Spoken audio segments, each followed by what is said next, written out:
골로새서. 이 책은 사도 바울이 예수님을 부활하신 주님이라고 선포하다가 감옥에 갇힌 상황에서 쓴 서신입니다. 이 서신의 수신자는 바울이 전혀 만나본 적이 없고 직접 개척하지도 않은 교회 공동체 사람들로서 골로새 교회는 바울의 동역자이자 실제로 그 도시 출신인 에바브라라는 사람이 개척한 교회였습니다. 얼마 전 에바브라는 수감된 바울을 방문해 골로새 교인들이 대체적으로 잘 지내고 있다는 소식을 전하는 한편 예수님으로부터 돌아서도록 유혹하는 문화적 압력에 시달리고 있다는 것도 알려주었습니다.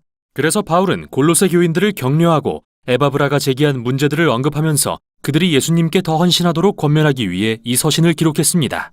골로새서의 구성과 내용의 흐름은 매우 이해하기 쉬운데요. 시작 부분은 존귀한 메시아이신 예수님에 초점을 맞춥니다. 바울은 이와 연결해서 투옥 중인 자신의 고난이 그 예수님을 위한 것임을 보여줍니다. 그런 다음 골로새 교인들을 예수님으로부터 돌아서도록 유혹하는 문화적 압력을 언급하고 나서 예수님의 부활로 인해 그들에게 열린 새로운 삶의 방식을 살펴보는 것으로 끝을 맺습니다. 도입부는 두 개의 기도로 시작됩니다. 먼저 바울은 에바브라로부터 들은 대로 예수님에 대한 골로새 교인들의 온전한 믿음으로 인해 하나님께 감사드리고 하나님과 이웃을 향한 그들의 사랑이 예수님을 통해 이루어질 새로운 창조 세계에 대한 소망에서 나온 것임을 감사드립니다. 그러고 나서 예수님에 대한 그들의 지혜와 영적 깨달음이 자라나기를 기도합니다. 바울은 골로새 교인들과 우리가 바로 그렇게 되도록 돕기 위해 여기에 시 한 편을 배치했는데요. 십자가에서 죽으신 존귀하신 메시아에 관한 이 시는 단연 1장의 핵심입니다. 이 시는 두 개의 상응하는 구로 되어 있으며 구약의 창세기와 출애굽기 그리고 시편과 잠언의 언어와 이미지로 가득합니다. 첫 구는 어떻게 예수님이 진정한 하나님의 형상이신지 살펴봅니다. 하나님의 성품과 계획은 인간이 되신 예수님 안에서 완전히 구현됩니다. 그분은 가장 먼저 나신 분으로서 구약의 표현대로 모든 피조물 위에 왕의 지위를 가지시며 창조주이신 유일하신 참 하나님과 동일하신 분입니다. 또한 그분에 의해 모든 실존, 즉 권력과 권세, 영적 존재들과 인간이 창조되었습니다. 우리는 바로 메시아이신 예수 안에서 창조의 왕 그리고 만물의 주를 발견합니다. 두 번째 구에서 우리는 그분이 또한 새 창조를 이루시는 분이라는 것을 발견합니다.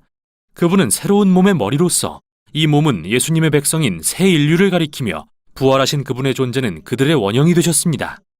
그분 안에 하나님의 영광스러운 성전의 임재가 머무릅니다.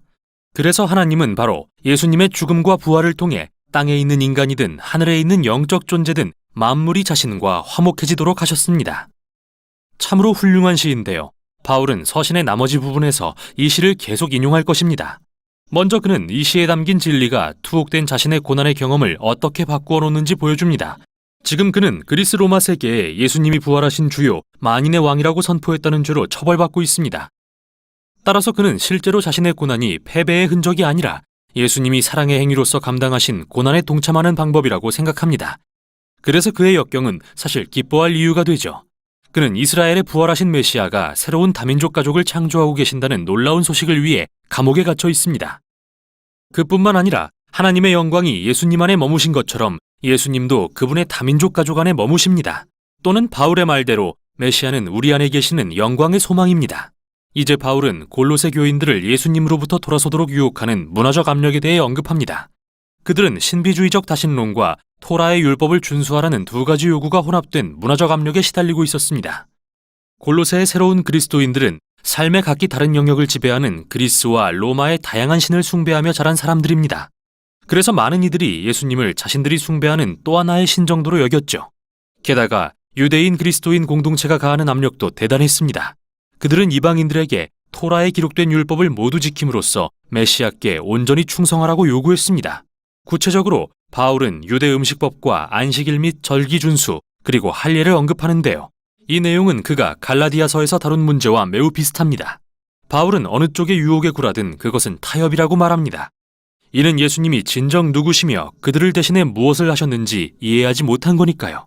골로새 교인들은 바울이 영적 권세와 정령들이라고 부르는 존재에 대한 두려움에 눌려 살았었습니다. 그러나 예수님은 그분의 죽음과 부활을 통해 그것들을 이기시고 관련된 모든 의무로부터 골로새 교인들을 자유롭게 하셨습니다. 같은 방식으로 예수님은 원래부터 인간의 이기적인 마음을 변화시킬 힘이 없었던 토라의 모든 율법을 우리를 대신해 완성하셨습니다. 그러므로 예수님이 그분의 생애와 죽음과 부활을 통해 이루신 일에는 부족함이 없습니다. 그 일은 우리가 율법을 따름으로써 보충할 필요가 없습니다. 그분이 바로 토라의 모든 율법을 가리키는 실체이십니다.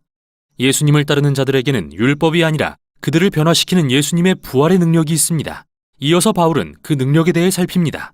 예수님을 따른다는 것은 그분의 새 인류가 되는 것을 의미합니다. 그들의 생명이 이제 예수님의 부활 생명과 하나 되었기 때문이죠. 이런 이유로 바울은 골로새 교인들에게 위에 있는 곧 그리스도께서 하나님 우편에 앉아 다스리시는 곳에 있는 것들에 마음을 두라고 권면합니다. 지금 바울이 말하려는 것은 여러분이 언젠가 이 세상을 떠나 어떻게 천국에 갈지 생각하라는 게 아닙니다. 오히려 천국이란 예수님이 지금 모든 피조물을 다스리고 계시는 초월적인 장소라는 의미입니다. 그분은 언젠가 그곳으로부터 다시 이곳에 오셔서 만물을 변화시키실 것입니다. 또는 바울이 말하듯이 여러분의 생명이신 그리스도께서 나타나실 때 여러분도 그분과 함께 영광 중에 나타날 것입니다. 그래서 바울은 그들에게 언젠가 변화될 그 새 사람의 모습으로 현재를 살라고 도전합니다. 그는 왜곡된 성적 행동과 파괴적인 언행으로 특징지어지는 그들의 옛사람의 이미지를 사용합니다.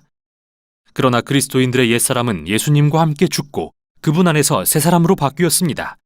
그들의 특징은 자비와 관용, 용서와 사랑입니다. 또한 이 새 인류는 이 세상의 인종이나 사회적 경계를 초월합니다. 바울이 말하길 거기에는 그리스인도 유대인도 할례받은 자도 할례받지 않은 자도 종도 자유인도 없습니다. 그리스도만이 모든 것이며 모든 사람 안에 계십니다. 그런 다음 바울은 골로새 교인들에게 아주 실제적인 예로서 이 새 인류의 가정이 1세기 로마 사회에서 어떤 모습이어야 하는지 보여줍니다. 당시의 가정은 가장이 아내와 자녀 그리고 노예의 생사에 대해 절대 권력을 행사하는 매우 권위적인 제도였는데요. 그리스도인의 가정은 다릅니다.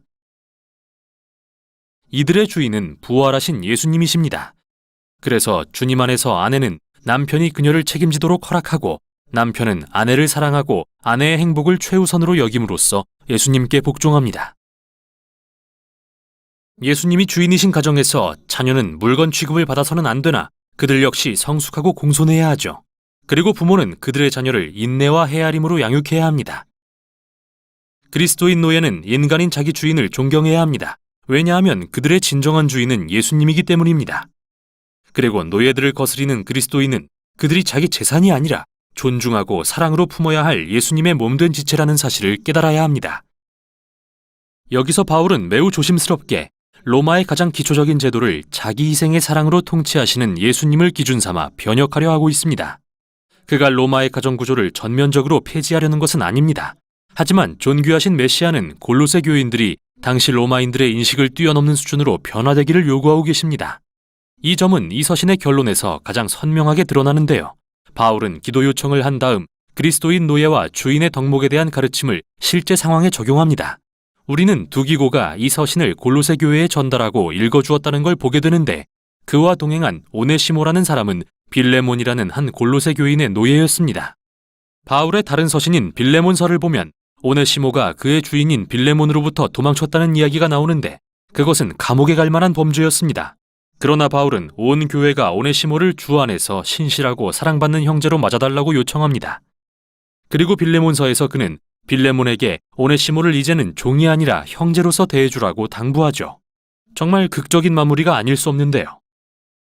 골로새서를 통해 바울은 우리의 삶에 부활하신 예수님의 사랑과 자유롭게 하는 통치가 관여하지 않는 영역이 하나도 없다는 사실을 보여주고 있습니다.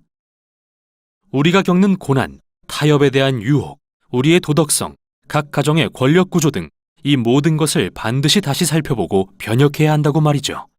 그는 마치 예수님이 죽음에서 부활하셨을 때 이미 새로운 창조 세계가 도래한 것처럼 현재를 살라고 우리를 초대합니다. 이게 바로 골로새서가 전하는 내용입니다.